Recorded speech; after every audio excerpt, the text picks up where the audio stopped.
आज हम काव्य प्रयोजन के विषय में बात करेंगे।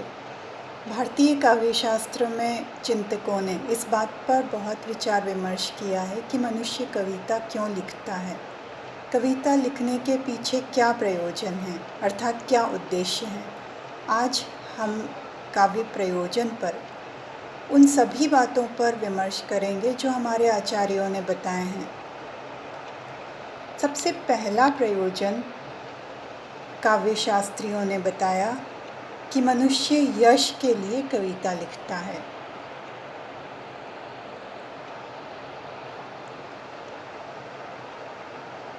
ऐसा कोई नहीं जिसे अपनी प्रसिद्धि की इच्छा ना हो, अपने यश की इच्छा ना हो। कविता लिखने से, कविता करने से यश प्राप्त होता है।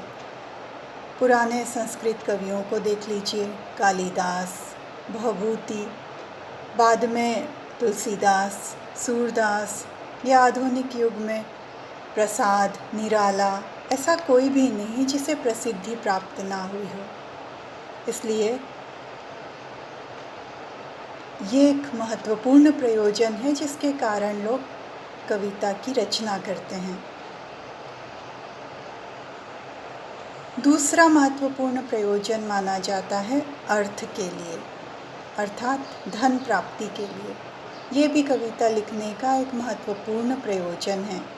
कहते हैं कि हिंदी के कवि बिहारी को अपने प्रत्येक दोहे पर एक स्वर्ण मुद्रा दी जाती थी। आज भी बहुत सारे लोग इस प्रयोजन से कविता लिखते हैं। तीसरा प्रयोजन माना जाता है व्यवहार ज्ञान के लिए। कविता मनुष्य को व्यवहारों से परिचित कराती है।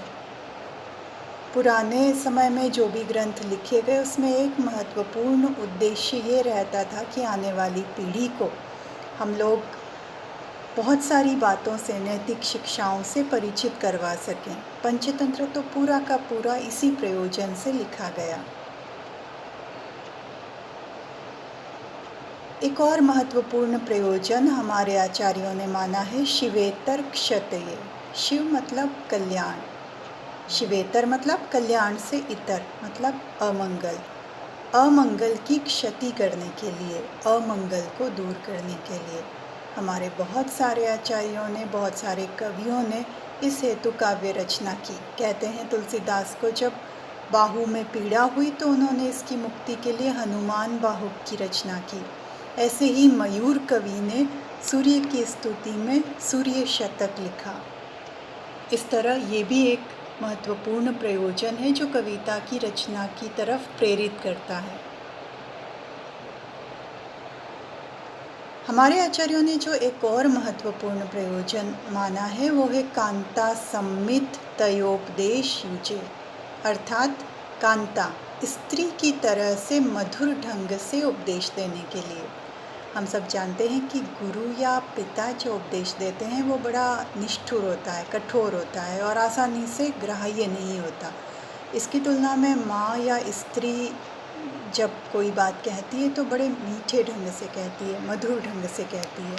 इसलिए ये भी एक महत्वपूर्ण प्रयोजन है, महत्वपूर्ण उद्देश्य है जिसके कारण कविता की रचना की जाती है। और अंततः कविता मनुष्य अपने आनंद के लिए लिखता है।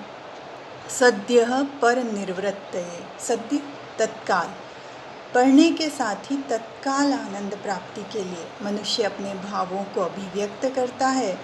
उसके भाव उन्मुक्त होते हैं और वो प्रसन्नता का अनुभव करता है। तो ये भी काव्य रचना का एक महत्वपूर्ण प्रयोजन है। इस प्रकार हमारे आचार्यों ने इन सभी बातों पर, इन सभी प्रयोजनों पर, काव्य रचना के इन सारे उद्देश्यों पर विचार विमर्श किया है और ये सारे काव्य प्रयोजन हमारे शास्त्रों में, हमारे साहित्य में महत्वपूर्ण स्थान रखते हैं। धन्यवाद।